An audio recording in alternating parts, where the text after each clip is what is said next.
shows that they still believe in him.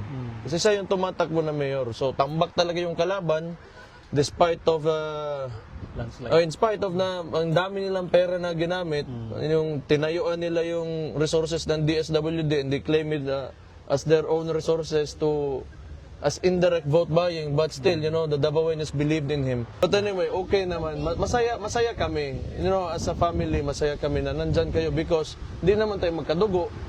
Ano ba? And nobody ever told you to do this. No. I know that you're doing this out because gusto nyo lang and you really believe in him. Yeah. Yes. So, maraming salamat sa inyo. Wala akong masabi.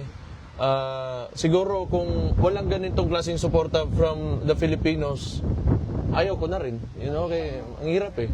Ang hirap ng sitwasyon. We are against an entire administration. So, hindi, pag wala kayo, wala.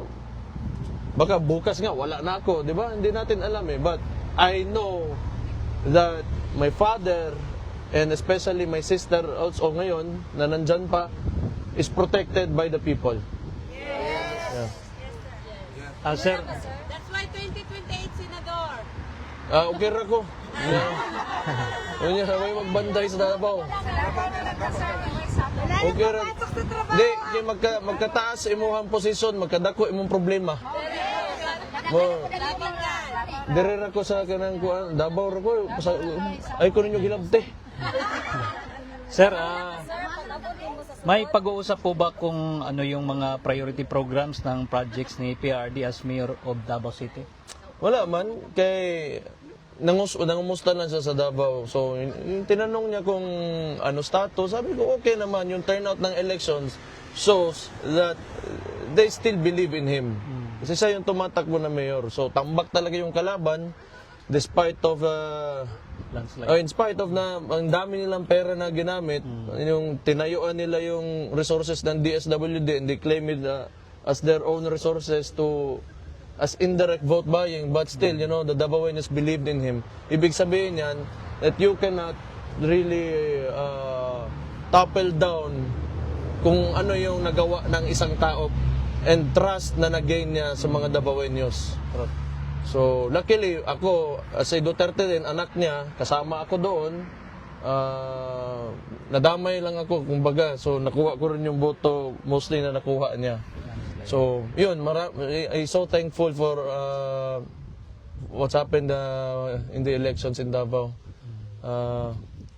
Wala ba kayong napag-usapan, Mayor, kung kailan po yung panunumpa ni PRD? Wala pa naman. Kasi, wala, nangumusta lang ako. Yun lang inuna ko, yung health niya, o how he's feeling. So, Mayor, ambot, wala ko nang utao, hindi ako nagtanong. Next time, bukas, pangutanong ako. I have a question. What did you feel when you first saw your father?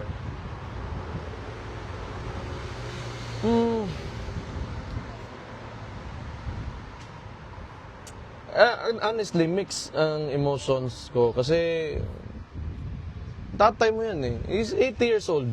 Sabi niya nga 84 siya. So, it must have felt 4 years na siguro sa kanya doon na nasa loob siya ba? Hindi natin alam, di ba? So, we try to insist na 80. So, sinasabi niya 84 daw siya. But it's only been, what? A couple of months, di ba? 3 days. Yeah. So, yun. Well, I think at that age, siguro he's been a very popular former president ever since he came down. Yung wala namang nakakuha ng ganung trust rating even sa buong mundo. So, I really think he doesn't deserve this. Hindi naman talaga perfecto lahat ng administrasyon, lahat ng mga dumaan na presidente, pero why would you do this to a person that he clearly na pinakita niya sa mga tao on how you love your country? So, you know, during his term, like I said, di naman sa perfecto, but he always emphasizes the love for country. And yet you do this to him, di ba? So yun ang naramdaman ko na it's really so unfair